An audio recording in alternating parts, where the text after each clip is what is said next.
예, 어제 전해진 사건입니다. 많이들 놀라셨을 거예요. 일가족 3명이 피해를 입었습니다. 다행히 이건 다행이라고 말할 수밖에 없습니다. 생명에는 지장이 없는 상태죠. 네, 정말 다행히도 생명에는 지장이 없는 상태입니다. 어제 아침 7시 23분쯤 경기도 의정부에 있는 한 아파트 엘리베이터에서 발생한 사건인데요. 16층에 사는 40대 부부가 수련회에 가는 초등학생 딸을 학교에 데려다 주기 위해서 엘리베이터를 탔는데 바로 한층 아래에서 멈추더니 15층에 사는 30대 남성이 흉기를 들고 엘리베이터에 탔습니다. 이후 이 남성은 별다른 말 없이 거의 곧바로 윗집 가족을 공격한 걸로 보이는데요. 피해 가족 중에 아내가 비상호출 버튼을 눌러서 중간층에 겨우 내렸다고 합니다.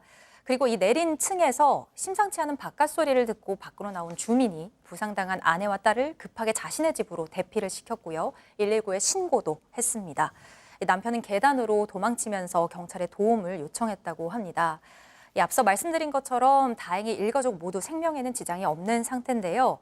범행 후 자신의 집으로 돌아갔던 아랫집 30대 남성은 범행에 사용한 흉기로 자해를 해서 범행한 지 약 50분 뒤에 화장실에서 숨진 채 발견됐습니다.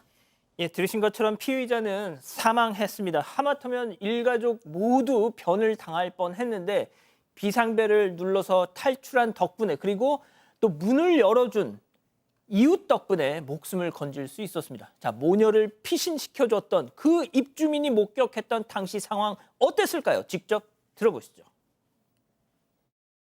너무 소리가 커서 저희도 부부싸움인가 했는데 이렇게 살짝 열어보니까 부부싸움이 아니었던 거죠. 여기 아들이 브리핑인가요? 문제하고 대피시켰잖아요. 그래갖고 피가 엉망 오는 거죠. 아빠는 일이 막 도망치고 딸하고 엄마가 돌아왔으니까 그걸 알고 큰일 찍은 사람이 문을 자꾸 흔들리거든요. 문 열으라고. 어머니 상태는 좀 어떠셨어요? 저도 다 상처가 나요. 피도 많이 뒷모습마다 피가 저게 저렇게 지금은 말씀은 하시지만 당시 상황 세상에 흉기를 든 남성 그리고 또 그 남성에 쫓겨서 도망온 막 피를 흘리고 있는 모녀가 있는데 세상에 문을 열어서 집으로 탁 피신시키고 아니 저 흉기 든 남성이 저 집까지 들어올 수 있었던 상황 아니에요. 들어올 수 있었죠. 정말 의협심이 있으신 주민이 있으셔서 너무 다행이죠. 요즘 밖에서 소리 나도 사실 관심 안 갖는 맞아요. 경우가 많잖아요. 근데 소리가 나서 맨 처음에는 부부싸움을 이렇게 크게 하나? 라는 생각이 들어서 문을 살짝 열어봤대요. 그런데 깜짝 놀란 거예요. 왜냐하면 흉기 든 남성이 어떤 여성하고 아이를 막 쫓아오는 거니까. 그런데 다행이라고 할 수 있을 것 같아요. 저 30대 남성이 그때 넘어진 겁니다. 그래서 이 여성과 아이를 빨리 저 남자분께서 주민 남자분께서 집으로 대피를 시키셨대요. 그런데도 불구하고 저 넘어졌던 가해자 일어나자마자 이 집 현관문을 열어달라고 막 두들기고 막 들어오려고 했답니다.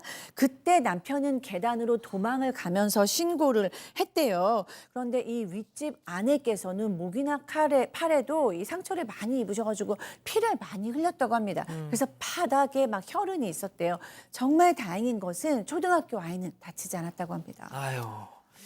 자, 그럼 여기서 드는 궁금증 도대체 왜 범행 동기가 가장 의문이 드실 겁니다. 체크포인트 짚어보죠. 자, 층간소음 갈등 그리고 큰 따옴표를 저희가 쳤습니다. 일단 아랫집 가해 남성 사망했고요. 피해를 당한 윗집 부부는 현재 병원에서 치료 중이라 경찰 조사가 쉽지 않습니다. 다행히 모녀를 피신시킨 이웃으로부터 조금이나마 사건의 단서를 읽을 수 있었는데요. 함께 들어보시죠. 따로 어떤 것 때문에 갈등이 있다고? 아침에 이제 출근할 때 시끄러우니까 그거에 이제 또 예민하셔가지고 부읍시다 하시더라고요. 그래서 쾅 소리가 나더니 갑자기 문이 정검줄 뜯어내 그래서 문이 억지로 열려갔던 자, 결국 그건가요? 예, 층간소음입니다.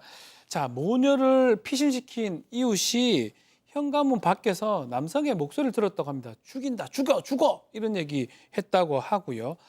그리고 또 안에서 위층 아내가 그 피신을 방어를 하면서 이사 갈게요, 우리가. 이런 것도 말했다고 다시 증언을. 그러니까 죽어, 죽어! 죽어 하니까 이사 갈게요, 우리가. 이렇게 아이고, 말을 했다라고 합니다.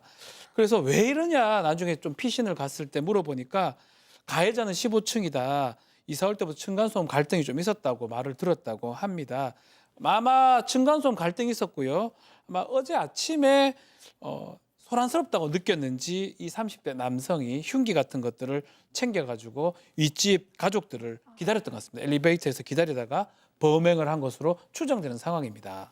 자, 지금 박 변호사님이 말씀하신 것처럼 양 변호사님, 이 30대 남성 가해자가 그 윗집 가족들이 엘리베이터를 타고 기다렸다가 타는 걸 기다렸다고 범행을 아니 그럼 이거 완전히 작정하고 한 거잖아요. 그렇게 보이는 거죠. 그 과정이 굉장히 정말 거의 공포 영화 수준이었던 게 네. 이게 딱 기다리고 있다가 15층에서 이 소리가 나고 위층에서 소리가 나고 아래층으로 엘리베이터가 움직이기 시작했을 거 아니에요. 예. 그때 이 지금 부상을 입은 아내의 얘기에 따르면 이랬답니다. 갑자기 15층을 지나가는데 쾅쾅쾅 막 밖에서 두들기는 소리가 났다는 거예요. 엘리베이터를. 예. 그러니까 엘리베이터에 층수 표시하는데 점검 중이라고 뜨면서 엘리베이터가 멈췄대요.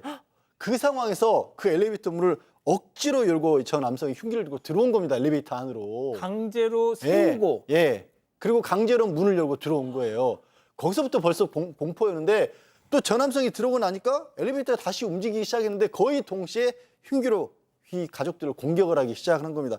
정말 그때 정말 찰나의 사이였는데 이 아내분이 정말 극적으로 비상벨을 바로 눌러서 엘리베이터가 다시 멈췄고 중간층에 멈췄을 때 문이 열리고 가족들이 도망치기 시작을 했던 겁니다. 그 후에는 아까 들으셨던 것처럼 또 이게 정말 기적적으로 이 공격하려 던 남성이 또 넘어졌고 그 틈을 타서 가족들이 이 아내하고 자녀는 이웃집으로 그리고 남편은 아래층으로 이렇게 계단을 통해서 다시 도피를 했던 것이고요. 경찰에서는 그래서 이게 단순하게 이상 동기 범죄 이렇게 보기는 어렵다. 계획 범죄일 가능성도 있다. 이렇게 수사를 하고 있다고 합니다. 일단 지금까지 나온 얘기만 종합해 보면 층간소음 갈등처럼도 들리는데 네.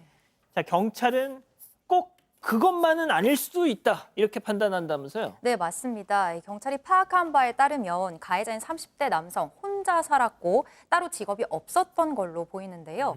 경찰은 이 가해 남성의 정확한 범행 동기에 대해서는 피의자가 사망해서 조사가 어려운 상황이라면서 층간소음 갈등은 얘기가 더 달라서 더 확인을 해봐야 한다고 밝혔습니다. 더 자세히 말씀을 드리면요.